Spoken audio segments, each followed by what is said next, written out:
Welcome to Intuition Unleashed, a revolution in personal liberation. The go-to podcast that helps you access intuitive guidance combined with mental health and spirituality. Let your intuition guide you and unlock a life of true liberation. And now your host, Becc Nelson. Welcome back to another edition of Intuition Unleashed. I am your host, Becc Nelson. I am a licensed marriage and family therapist and also a psychic medium, which is going to play into what we're going to talk about today with my guest, Dr. Pat Baccili. Welcome, Pat. Yeah, it's great to be here.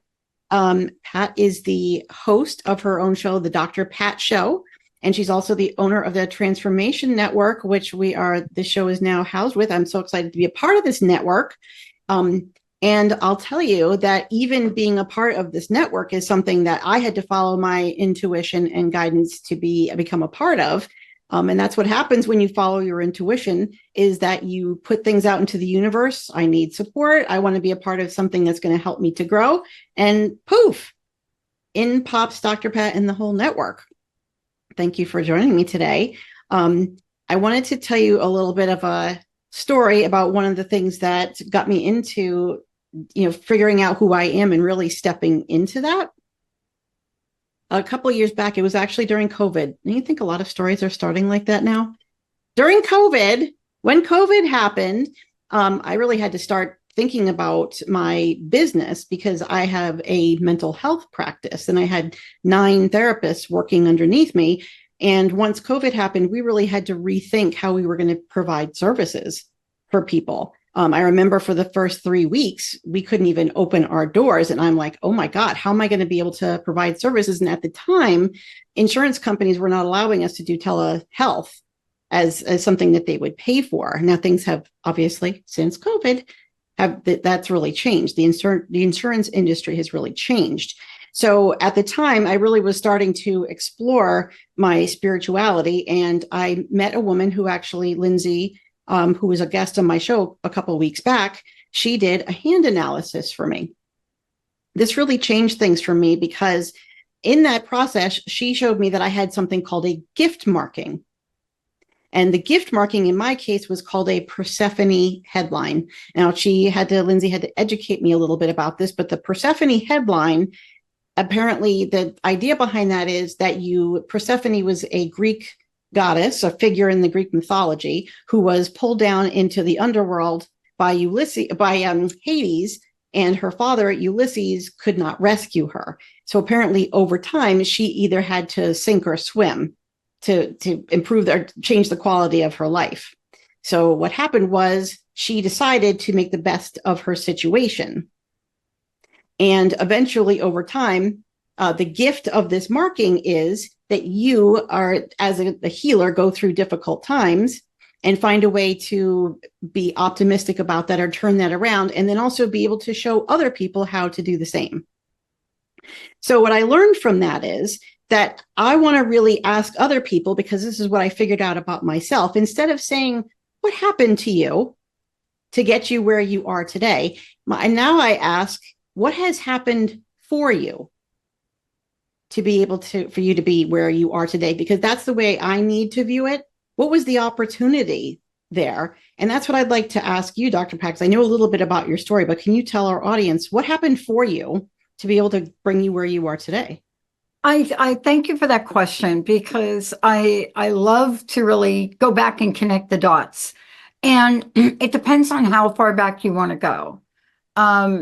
Life hands us a number of scenarios, and we have the option to look at how we handle them, right? It's not just all the bad things, all the potholes, all the obstacles, but even the opportunities that show up. And you have to make decisions on what you're going to hold and what you're going to fold. And so for me, I have loved, coming out of the gate with this knowing, this intuition about different things. I mean, how does it show up in my life now? Wordle. I can pick a Wordle winner. Yeah, Wordle. And so Linda watches this.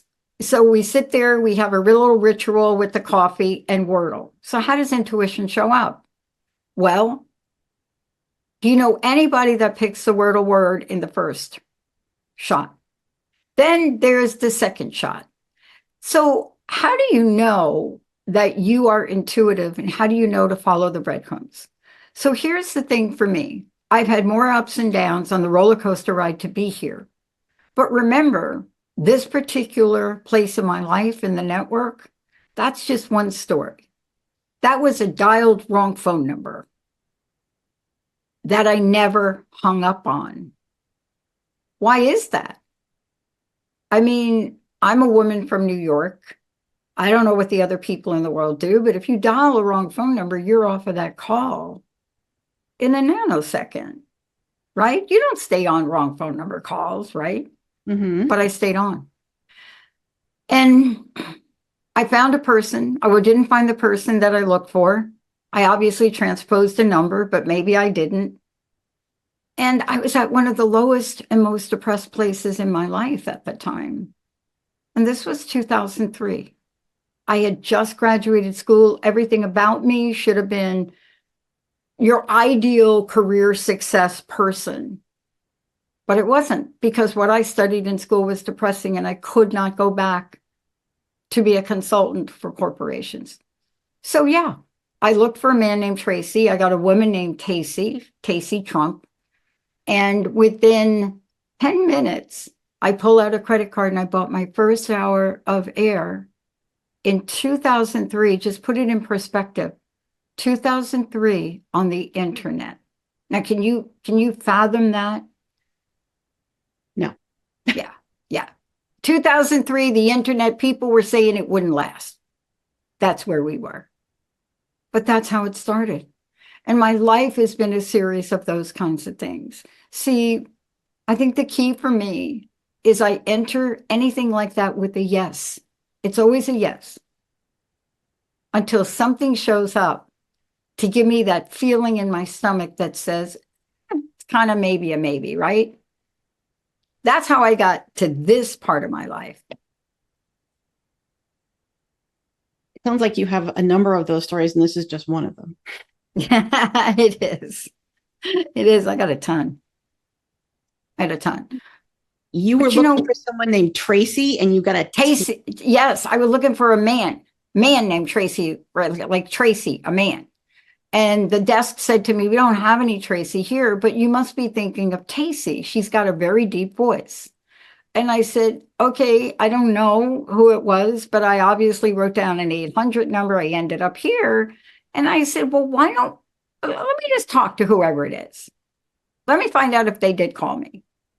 This is when she asked, this is how Crust Busting was born, the show. I had already branded Crust Busting, but this is how. So she said to me, blah, blah, blah, how would you like to do this? And they had an internet station at the time, and I was on that network for 10 years. And it just turned into, what do you want to call your show? I said, I'm going to call my show Crust Busting Your Way to an Awesome Life. 10 minutes, credit card, paid a lot of money for 1 hour a week, and I didn't look back. I did not look back. Wow. I guess we're lucky that it would be a very different conversation if the 1-800 number was like a phone sex line or something. But oh, I've done that too. We could probably do that later in the show. a whole different show. Right. Wow. That's crazy. So who you were trying to call somebody that had nothing to do with that then? It was a 1-800 number, and I had just scribbled it on a napkin or something. Wow. Was that the first time that you can remember just kind of going with it and saying and recognizing that it was your intuition? No, I've had an entire lifetime like that. I didn't call it intuition. I didn't know what it was. It wasn't until I started to really do this show or start back then that I started to understand those things and understand what that was. And it wasn't through my own self-awareness. It was through by interviewing incredible people, that talked about different stories like that. My interview with Jack Canfield and him talking, I mean, this is a perfect example of why you trust your intuition. this Jack Canfield and Mark Victor Hansen were the authors of Chicken Soup for the Soul. And these two guys were down and out. They were down and out. They had like visited 165 publishers or something, like some ridiculous number. Everybody said, no, no, no, no, no, no.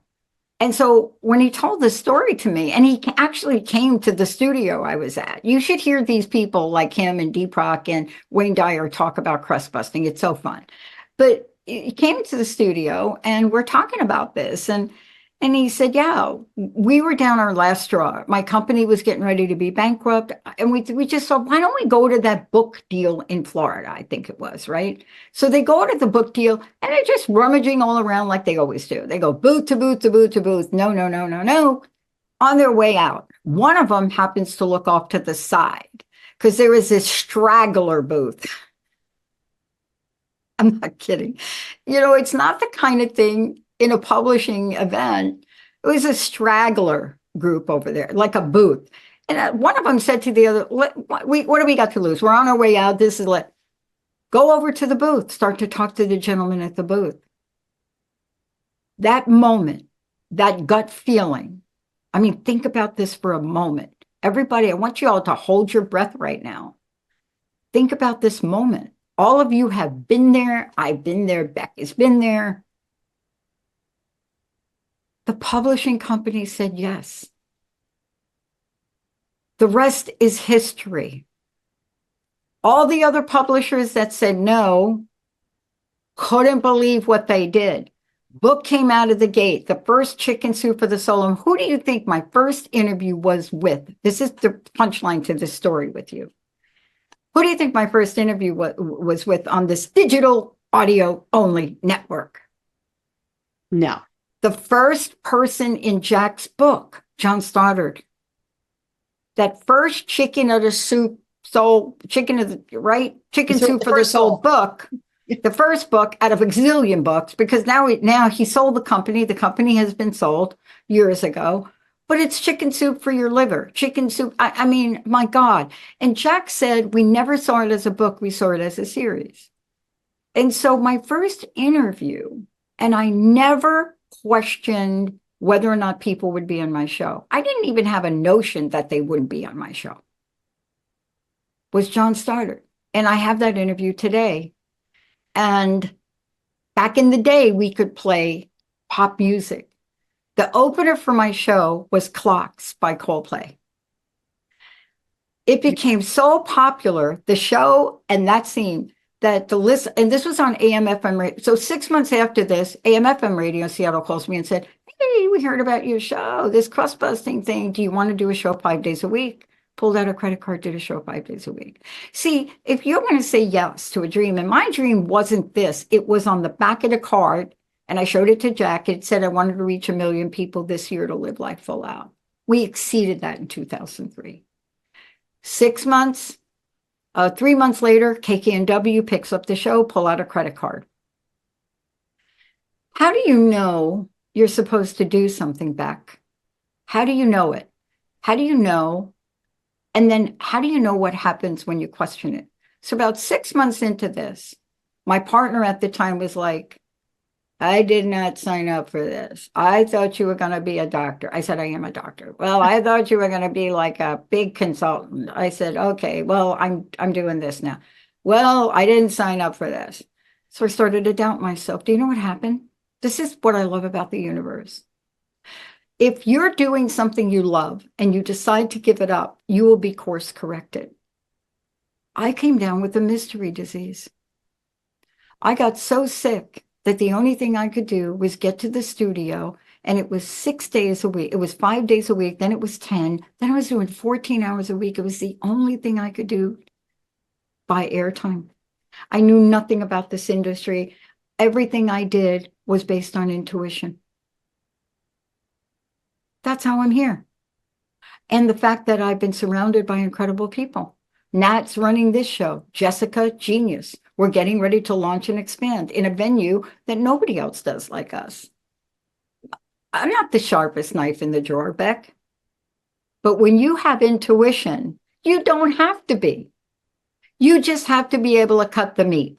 That's it. And that's what we mean by what does the universe doing for you instead of what happened to you.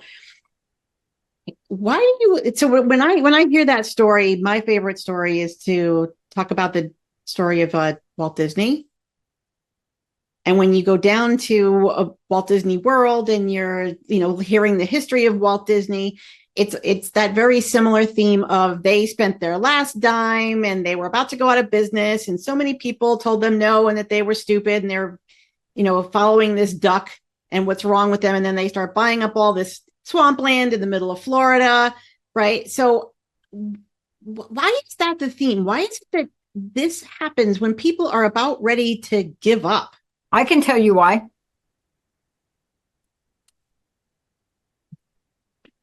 I don't know which spiritual philosophy I want to pull from today. I've studied many.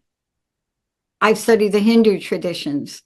Thanks to Sarah Main, Sanskrit. I wear Sanskrit bracelets. I call myself a spiritual hitchhiker, but I do have a specific belief. But there's one story, my Mama Doris, Deep South, first child at 12, second child at 13, Mama Doris stepped in, married my dad. What a mistake that was, but she hung in there. But I learned, Mama Doris used to say, girls, you have to imagine this beautiful 20-something woman marrying my old man. Hello, 30 years or something. Beautiful woman, 2 kids, 12, first child at 12, second child 13. Now I'm introduced to the South, so she would walk around and say these things. I didn't know where they came from because I grew up Catholic. I didn't know stuff like this. So she said, girls, you have got to have the faith of a mustard seed. And I would look at it. My 2 stepsisters got it because they were raised, right? And I'm like, well, Mama, what is a mustard seed? Well, honey, go in the drawer and get yourself, bring that mustard seed out here. So I go in and I get the herb drawer and she's got this. And I said, this is a box of, so I said, how many mustard seeds? This is me now. Because this is so far-fetched. I don't even understand what she's talking about. She said, listen. And then she tells another story. This is the story that stayed with me about faith and the strength of conviction. As a matter of fact, conviction is one of the pivotal points in the crust-busting process, now the unstuckable process. But here's what she said. She said, girls, I want to tell you a story. I said, imagine that I'm this woman. And I'm very, very sick. And I can't move. But a Messiah, somebody special, a healer comes to the town. And here I am, and it's so crowded. And I'm pushing my way through because I know I could feel the healing process. This is my mama telling it in a Southern Baptist, whatever. She was non-denominational. My mama could have been a female Joel Osteen if she was still alive today. She was so positive. I get my optimism from this woman. And she said, here's what happened. This woman was nobody wanted her to go speak to the master, but she pushed her way through. She grounded her way through and she reached and she touched the robes of the master. And I'm sitting there like, is this a sci-fi movie? Because I was a sci-fi about. She said, when she touched the robe of the master, she was healed. And I said, why? She said her faith to be healed was so strong that there's an energy about that. See, this is how you've got to do it. When everything is coming around, around you. And I'm telling you, my mom committed suicide when I was 6, Beth. I was homeless at 17. And at 19, I almost went to jail for something that I accidentally did. When you are guided and held, you have to believe that you are meant for something. Now, it took a lot of years and a lot of drinking and a lot of drugs for me to clean that up so that by the time 1990 hit, I didn't have a fog in my head. And even when you have a fog, you will get good, orderly direction. What's your job? Follow it. When do you not follow it? When you're afraid, when you're in doubt, when you think I don't deserve it. That's when we draw a line of doubt in the sand. And even with that, Becc, even with a line of doubt, you can overcome it. And if you can't, and you're meant to do it, the universe will give you a mystery disease that you carry for 10 years. all because Mama Doris decided to tell some story that I had no idea where that came from, that fascinated me so much that I said to her, I'm 7, 8 years old now, Beck. And I looked at her and I looked at her and I said, I will have that. I will have that belief. I will have that faith. I have that. I have that. See, everything's around us that we need. Everything's around us. And if you don't believe in yourself, Beck, borrow the faith from others that believe in you because it's free. It's free, right? I didn't have to pay for that when I bought the airtime. And boy, did I spend a lot of money on airtime. That first show, you know what I paid for that first show on the internet? Okay. 13 weeks. You didn't have it. 2003, 13 weeks. Now, imagine the price of this now. Just remember what I'm going to tell you. It was like $12,000 for 13 weeks in 2003. Wow. Pulled out a credit card, didn't blink. So what do you want to do with your unwavering faith and strength and conviction? So there are people watching this, maybe me included, that say, okay, I get that. I'm going to keep having that faith. I keep putting out money that I probably don't have. I'm going to keep following the breadcrumbs. At what point do you say, this is probably not going to work and maybe I'm going down the wrong path?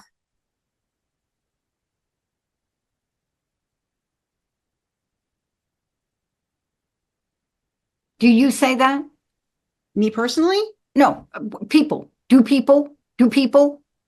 Yes, they do. We all have. I've said it. Yeah. I've said it. But let's talk about the hit you get. This is still the answer to that one question, if you don't mind. I know it sounds like I'm just like keep going on, but I love the question, by the way. Thank you. So here you are, just got off of homeless, got this mail pushing job at AT&T. Hello. They weren't sure they were going to hire me. Doris Stoner looked me in the face and she said, I don't believe you finally showed up for the interview. Where were you? I said I was homeless. This is on an interview, right? For AT&T. They don't just hire anybody. So she said, you know, I see you graduated high school, blah, blah, blah. She said, but you were out 48 days in your last year. And she said, why? I said, I was bored.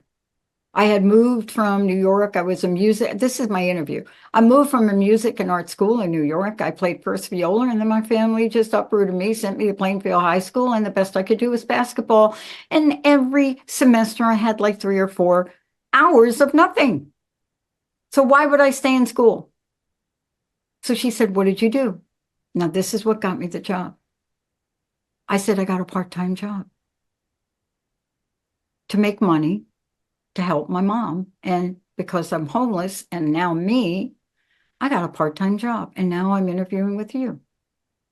And she said, why are you interviewing with me?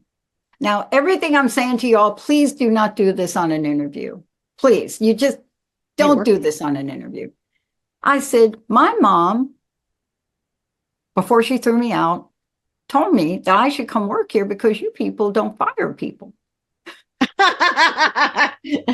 You have to get hired first.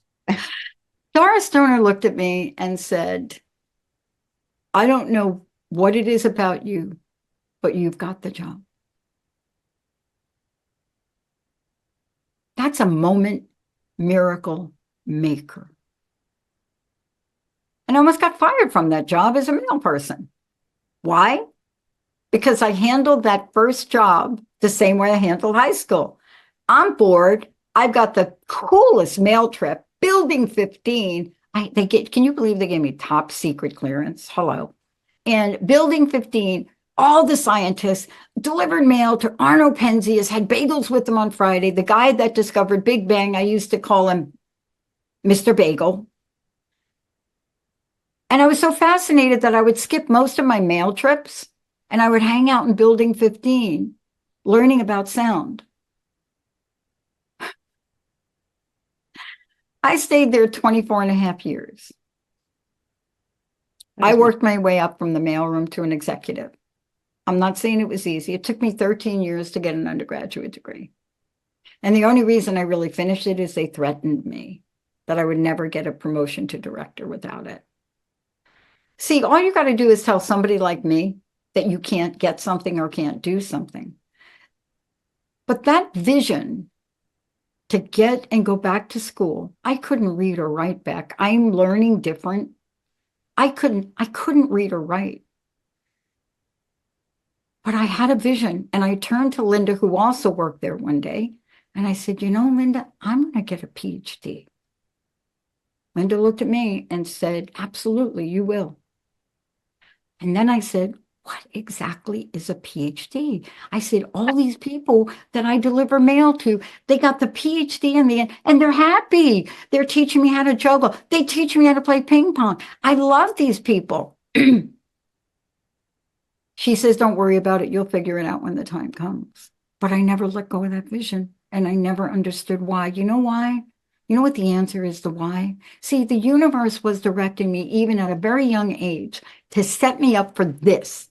Not to be a big-time consultant, not to go to school 8 years and win awards for your research, but so that I could start a network and a show and be called Dr. Pat. Can you believe that journey to get to be 5 letters in the alphabet? Which then other people see your story and say it's doable. It is doable. That was your underworld. That's why I like Kate Beckinsale so much, because she's the queen of the underworld. Thank you for Selena Vampire Girl. But you see, things and situations, they may delay, but you have to learn how to pivot. Beck, you have to learn how to pivot. Do you know what I mean about that? I do, but you know what? We are going to be going into a break for a 2-minute break. So when we come back, can we talk about the pivot? What does that make me think of Friends and that scene from Friends? So we're going to be going to a 2-minute break. And when we come back, we're going to talk to Dr. Pat about the pivot.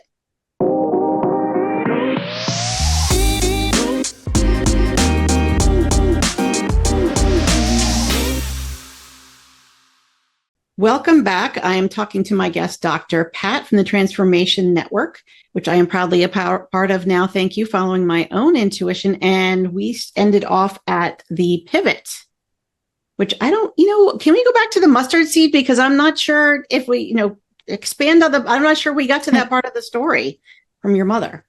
Well, first of all, it's biblical. I found out later my mom was, understood the Bible, but in her own way. Beck, I mean, when she told stories, it was as if you were talking to her about somebody in real time, in the time you were living in, right? She had a way to take these stories and modernize them, so to speak.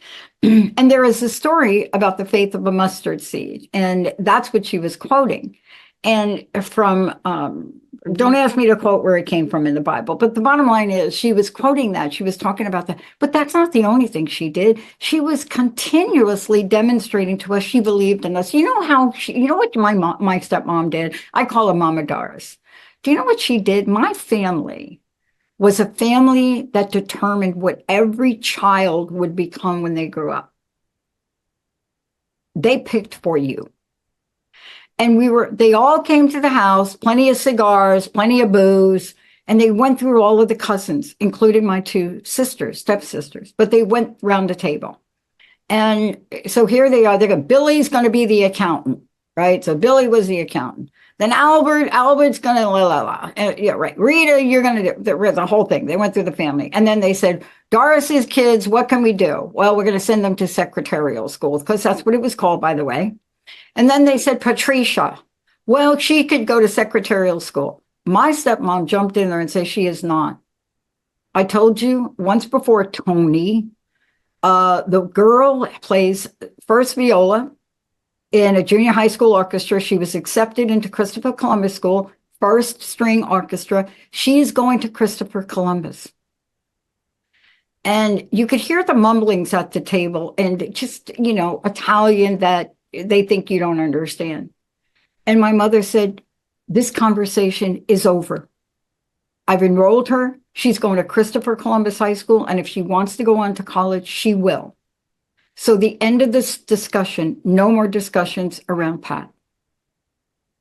See, that's how you demonstrate support. She didn't have to do that. But the strength of her belief in my ability was demonstrated through that simple action. How powerful is that? That's something you've always carried with you. But not only that, because you're now doing that for other people. You've done it for me. I remember a conversation where my husband was on here and I'm like, is this the right path? And you said, we love you back where you are going to. And I'm like, wow, you helped me. So you're now doing that for other people. You know, and how grateful I am to have her grooming. Now, I have to tell you, she was very strict and she wouldn't let me get away with saying I can't. Would never let me get away with that, even on the silliest things, right? One year we all, as kids, what are we, maybe 8 or 9 now? I never did anything my sisters did, right? Hated jump rope. I used to play stickball, whatever we did. I don't know. I used to go down to dump and build a fort. My dad, I was always in the garage with my dad. He was a mechanic. But the bottom line is they got us 3 pogo sticks. Now pogo sticks are extreme sport. You know that, right? It's like, they are like a crazy extreme sport. But back in the day, we got these pogo sticks, and Doris and Joyce, they were jumping up, and I didn't want anything to do with this. As a matter of fact, I threw it down the driveway. And so we're all getting ready to go into dinner. And my mom says, no, not you. And I said, wait a minute. What do you mean, not me? It's time for dinner. She said, you're not coming in until you can demonstrate you can jump on that and do that pogo stick. And I said, I can't. I've tried. You're not coming in. I was out there for hours. Way past dinner, it was dark, and I tried. I got on there one time, but you know, you can't do things when you're angry, can you? And I tried, and I bruised myself, and I'm bleeding. My mama didn't come out. She didn't give me no Band-Aid. And I look back at the window. This is in the Bronx, by the way. Now all my friends are laughing at me, and I'm just beating one of the kids up. I mean, this was really, but she never came out of the door. I mean, yeah, you know, my friend, what was his name? Igor from Russia. Cute guy, came out. We used to do stuff together, and then Joe Maggio, gambler guy, his dad owned a nightclub, used to come out, and they're laughing at me. And I took the pogo stick and I swung at one of them, then I dropped it and I just knocked Joe's teeth out. But she wouldn't let me in. So I tried to come in. She said, no. I said, but I'm hungry. Okay, then jump on the pogo stick. It wasn't until this is the lesson. I sat on the curb, complete surrender, and I cried. And I cried, and I said, God, you got to help me here. I don't want to do it, but I will do it. I don't know how to do it, but I'll practice until I do. And I remember getting on the pogo stick, and all I had to do was 3 times. This is all she asked me to do. Hop up and down. 1, 2, 3. And I remember after that prayer, after that peace and that calm, and crying, I picked myself up and I did it 3 times and more. And my mom came out of the house, down the steps, into the street, in the middle of Huntington Avenue in the Bronx, and gave me a big fat hug and said, excellent job. Come on in. I got your dinner.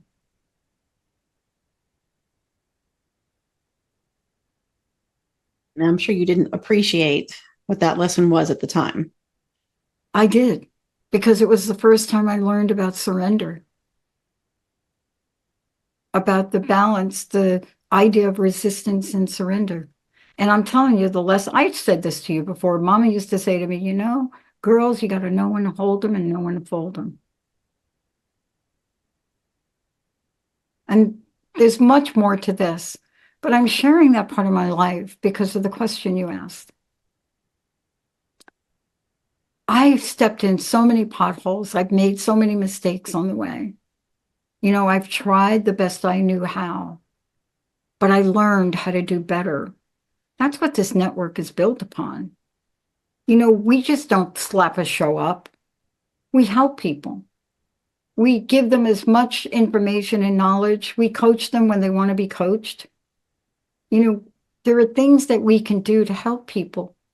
Because if I didn't run a network like that, Beck, I'd be so out of integrity, wouldn't I? That's what you figured out about AT&T. That's what I figured out. That you were not in integrity. I was not in integrity there. No. Yeah, I had achieved enormous results. I was top of the food chain, paid 6-digit salary at a time. And I was one of the head of HR as program development and management. And they implement the second downsizing in the United States. Exxon was first. And they attempted to do it fairly. And I was all for that. People were going to get like pensions early, and if you had 15 years service or whatever, you were going to get a year's. It was just really cool. And then it wasn't. Then they targeted all the senior people. So the universe knows with me, they can't just give me a mediocre challenge. It has to be a major challenge. This one was fire Janine, 29 years, 11 months of service, on the spot. I said, she only needs a month. No, fire her. And you're going to fire her. I said, no, I'm not. You could take my head count. I got to tell you, my boss is ripping that thing off my neck, our badge. And all I could think about, I wonder if Columbia's got my application. I made it from New Jersey to Columbia. I don't know how. I don't remember it, but I had 45 minutes to get there because this was the last day of my 2-year application. Get in there, get into Manhattan, go to GW Bridge, pull in front of the building, and a car pulls out in front of me. I had a parking space. Ran upstairs, 5 minutes to spare, got my books, and I went and got my master's at Columbia. You can't hesitate when the universe is guiding you. You can't think about how am I going to pay for it. In the end, I gave them the bill for my tuition because I was still an employee when I did it and they had to pay for it. But how willing are you to fight for yourself? How willing are you to fight for the strength of your conviction? And how willing are you to ask for help when you really need it? Can you go back to this word surrender again and say a little bit more about that for the people who are like, what does that have to do with, being at the end of your rope, etc.? Most of the time we're trying to make things happen. And it depends on your nature, right? Some people are real detailed, results oriented. My best friend Linda is one of the greatest problem solvers on the planet. Before you even get the problem out, she's got 3 different alternative solutions for you. But here you are, right? You're always going to be hit with something. Dare I say, COVID, post-COVID, you're going to be hit with something. But in the end, you can either fight or flight, but there's a third alternative. Choose peace. Choose inner peace. And use the strength of what you believe, that the benevolent is either a benevolent universe or a malevolent universe. And I'm telling you, I was raised that the universe is benevolent, abundant, will always take care of you. That's all there really is to it.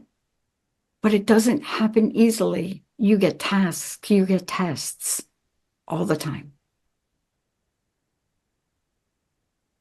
So there are people that believe, they'll say the universe tests me. It's kind of going to what you just said. I have come to understand that it's not actually I feel like it's not the universe testing you to see how bad do you want this, but the higher version of yourself that says, how badly do you want this? So I don't think there's another force testing us. I think we're saying to ourselves, what have you learned? What are you going to put into practice? So does that go in line with what you've come to understand? Yeah, what I think is that I've learned two things about this idea. One is I already step into the knowing that it's already done.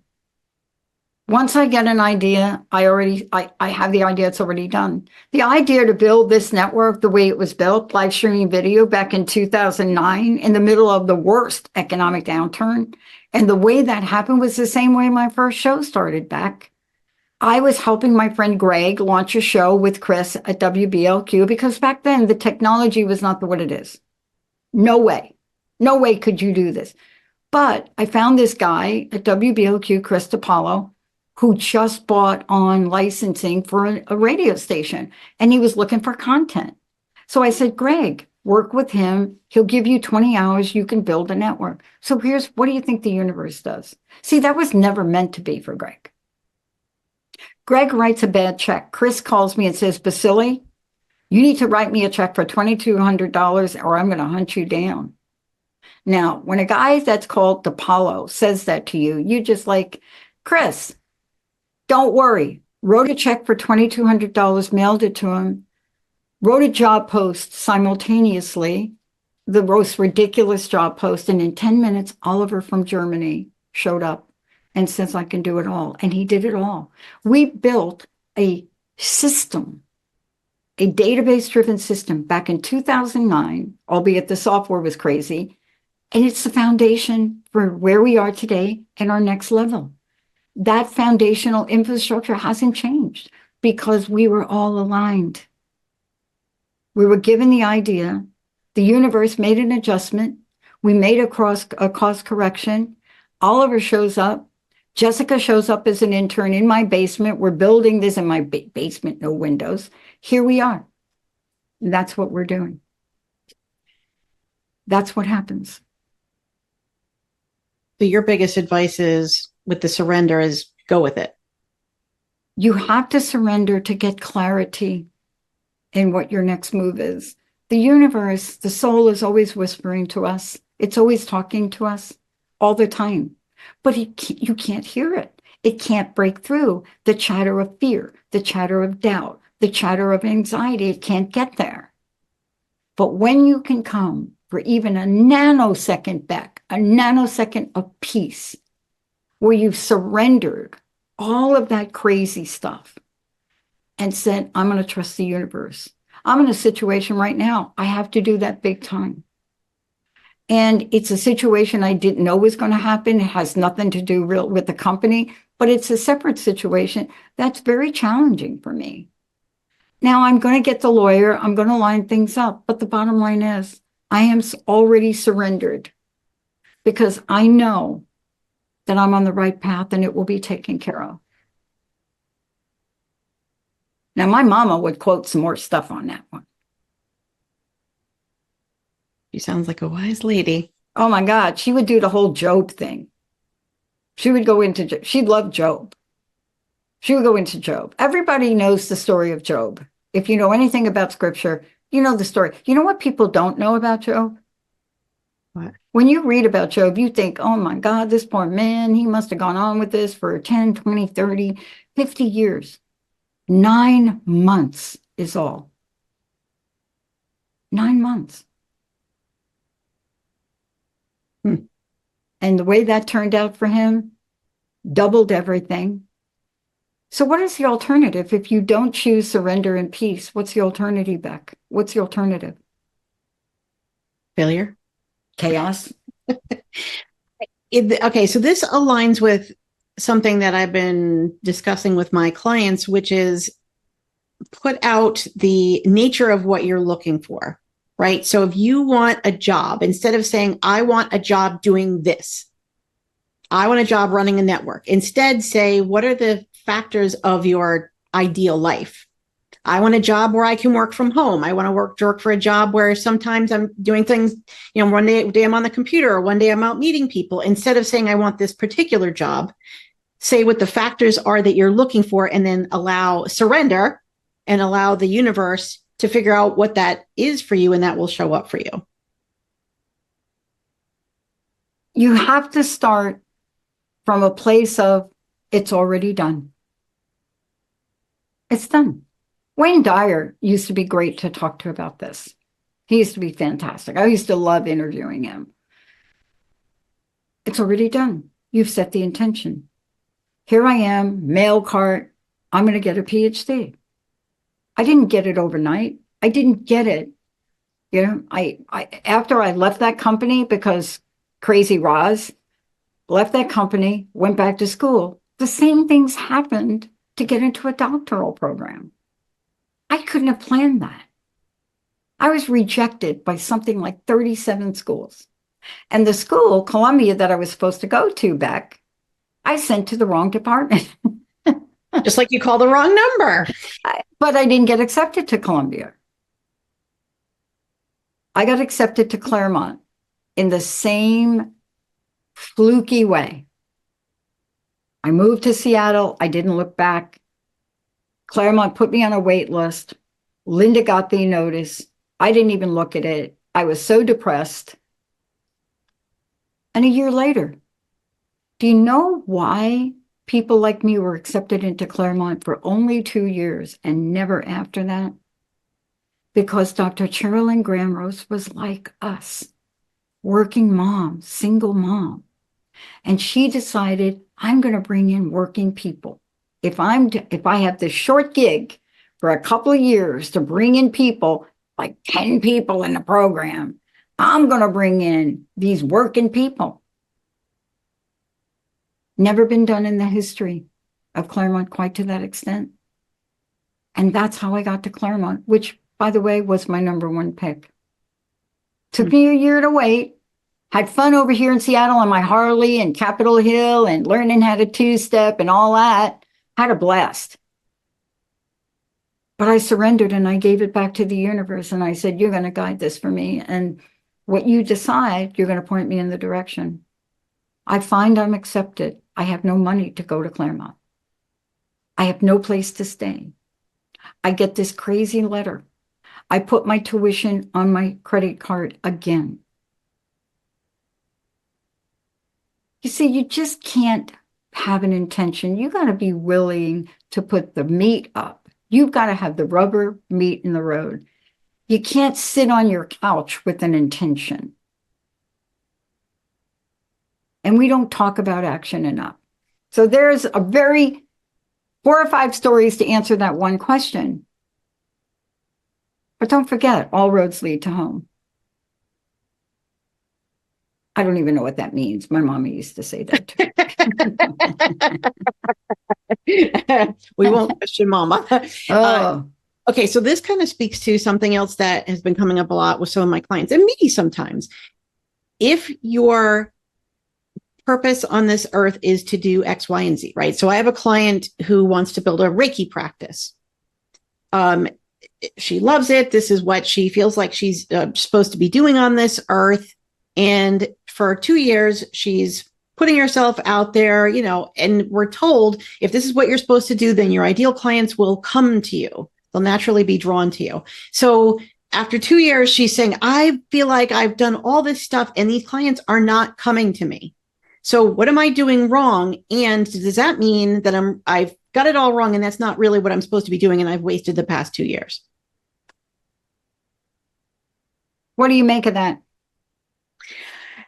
I think it goes to what you were just talking about. There has to be intentional action as well. You can't just sit on the couch and, you know, make a few Facebook posts and think that people are going to flock to you. Now, maybe that's 1 or 2 clients, right? But I also think you need to put yourself out there. The intention needs to be consistent. Like me, if I'm just going to speak for me personally, if I'm out there, this is how I got onto Matt Rife's comedy show and went viral on his TikTok, which I was so excited about because I went to a comedy show and said, screw it, I'm bringing my book with me to a comedy show for Matt Rife. And I don't know where it's going to go, but I have an intention that I'm going to get my picture with Matt Rife holding my book. And I did, but and talk about surrender. It was not how I thought it was going to go that day. But sometimes you have to be willing to step outside the box and keep putting yourself out there and say, this is what I'm doing. And that passion, the energy of that passion and that intention will it's consistent action. what you just talked about. Isn't that, though, the key? You see, I don't know what it means, right? There's some days where you just don't think you can go on. And that's why it's so important to know when that moment is, where you need to pivot and change. And sometimes it's not right. And the universe will come in and help you. They'll help you. You know what it's like? It's like you're leaving the office and you say, I'm just going to go this other way to get home. To only find out that if you'd have gone home your way at the time you were doing it, you could have been in the middle of this fatal accident. See, how many times do people say those things, right? Mm-hmm. So why don't we believe in that powerful, powerful seeing and knowing to handle other things in their lives, right? I mean, that's what your show's about, isn't it? Mm-hmm. Well, Wayne Dyer, in one of his, it's now a YouTube video, says you have to slow down to speed up. Yes. That's what I meant by surrender. Surrender is if you had like a chart, right? Like a continuum, okay, of what does that mean to slow down? You will see there are different points on that continuum. Surrender is the ultimate, where you're not just slowing down, but you've let go completely of the outcome that you were so attached to. Right? I used to coach couples, and I used to coach people wanting to be in a couple. And the hardest thing, if you use the old school method of tell me who the ideal person is, oh my gosh, the hardest thing is when that is not the person that shows up. You know what I'm saying? You're sitting there and you're looking like your person is like what? This, that, the other thing, 6 feet, I don't know. But then somebody else shows up. If you hold on to that specificity, you'll miss your soulmate. Right. Because they don't have blue eyes, they have brown eyes. But we also have free will. And from what I've learned, you also need to put out there what it is that you want, because you can't be given what you don't ask for. Exactly. Well, I have to tell you that one question that you ask, you could see the power of it now, can't you? An hour later? Yes. An hour later. Yeah. And there are many, many more curves in the road we could have talked about. But what you did with your follow-up questions, I could have talked about the mechanics of starting the network and who I am today. But that's not important. Anybody can get a business plan or whatever they get. But it's what do you need to have in yourself, in your heart, in your mind, in your soul to manifest your dream.